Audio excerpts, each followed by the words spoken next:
Let's be real, we order just about everything online these days. I mean, food, clothes, gadgets, you name it. But what about our medicine? Well, the world of online pharmacies is absolutely exploding. And today, we're going to crack the code and figure out the psychology behind why we're all clicking buy. Okay, let's start with a number. Get ready for this. $130.46 billion. Yeah, that's with a B. That's what the global online pharmacy market is projected to be worth by 2029. This isn't some tiny niche anymore. It's a full-on digital gold rush, and the stakes are, well, huge. And what's wild is the journey to get there. I mean, just look at this chart. This isn't a fluke, it's not a sudden spike.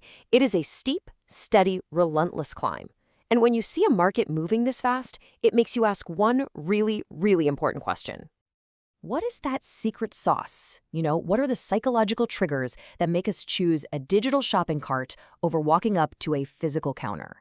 That is the mystery we are here to solve today. So, where do we start looking for answers? Well, we turn to the evidence. And in this case, it's a brand new study from 2024, hot off the press from Saudi Arabia. A team of researchers there decided to tackle this exact question. And let me tell you, their findings give us all the clues we need. So how did they do it? How did they crack this case?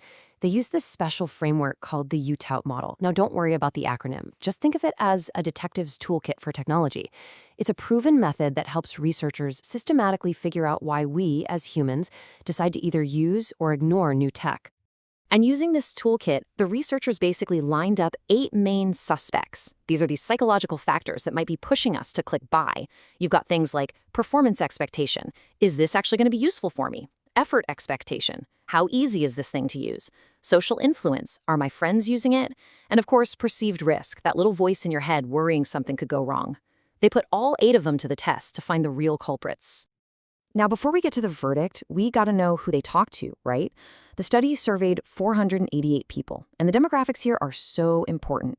The majority are female, almost 60% are under the age of 40, and this is the big one, over 81% are already frequent online shoppers.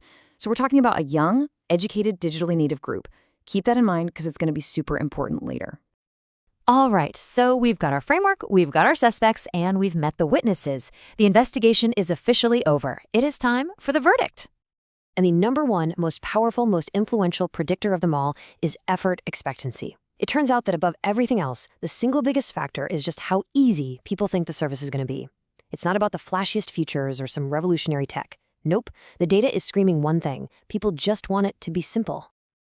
This quote just nails it, doesn't it? It's not about how incredible the technology is, it's about how invisible it feels. If getting your prescription filled online is as seamless and thoughtless as a one-click buy, people will flock to it. That right there, that's the most powerful force at play. But of course, it wasn't just about being easy. The investigation found a few key accomplices. Facilitating conditions were a big deal. Do people have the right phone and a good internet connection? Then there's health literacy. Can they actually understand the health info on the site? And no surprise here, social influence and perceived trust were also critical. We need to trust the platform, and hey, we listen to what our friends say. So this table kind of lays out the final rap sheet. You can see all the factors that had a clear impact right there in the yes column. Ease of use, social proof, trust. Check, check, check. But it's that no column that's really fascinating. This is where our whole investigation takes a very unexpected turn. Because every good mystery has a twist, right? And in this case, the most revealing findings aren't just about what mattered, but, maybe more importantly, about what didn't. So on the left, you've got what we all would have guessed. We assume people are held back by fear, getting the wrong medicine, or that they're driven by the desire to be on the cutting edge. But the data's verdict? It was crystal clear. For this group, perceived risk and personal innovativeness had zero statistically significant impact on their decision. None. Zilch. So what is going on here? Why the big twist? Well, the study suggests it all comes back to who they asked. Remember that group?